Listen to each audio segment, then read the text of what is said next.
Hey everyone, today we're going to be talking about 5 things to do if your fermentation is stuck.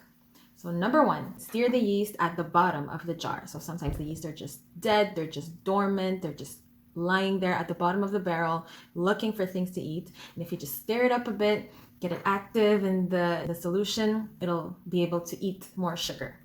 So that's number 1. Sometimes you need to activate the yeast. Usually this only happens when it's cold.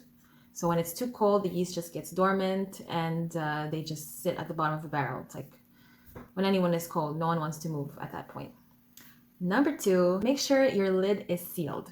So if you think your fermentation is stuck, sometimes it's not really stuck, it's just that it's not sealed completely. When your lid is not sealed perfectly, the CO2 that's being produced by the yeast and sugar goes outside of the lid, and that's why your airlock won't show any signs of bubbling.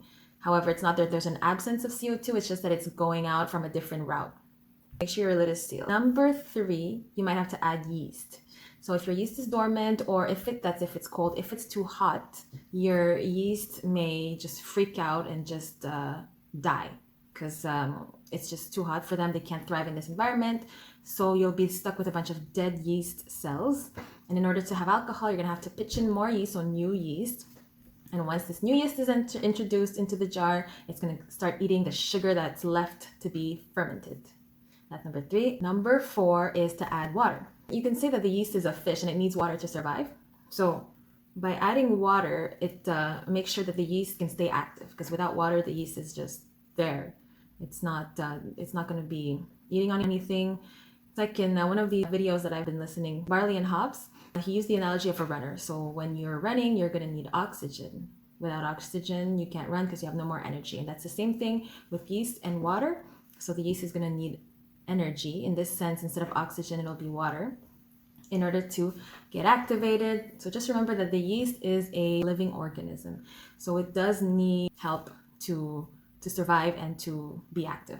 Water is going to help a stuck fermentation as well. It's just going to invigorate the whole thing.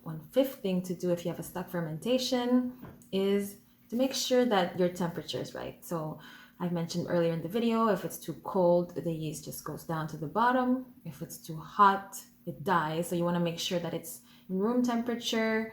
And also, if it's too hot, you might have certain odors like rotten eggs. So we don't want that. It's probably going to taste as disgusting as it smells. So you want to make sure that it's in this good range of 20 to 30 degrees Celsius. Make sure that it's in a good environment. So the yeast has to be happy in order to eat the sugar. There you go. That's the 5 things to do if you have a stuck fermentation. If ever you have more tips or anything that you disagree with, drop a comment below. We can discuss more about it. If you've liked what you've heard so far, don't forget to like and subscribe and share it to some people who might want to be a part of this experience as well.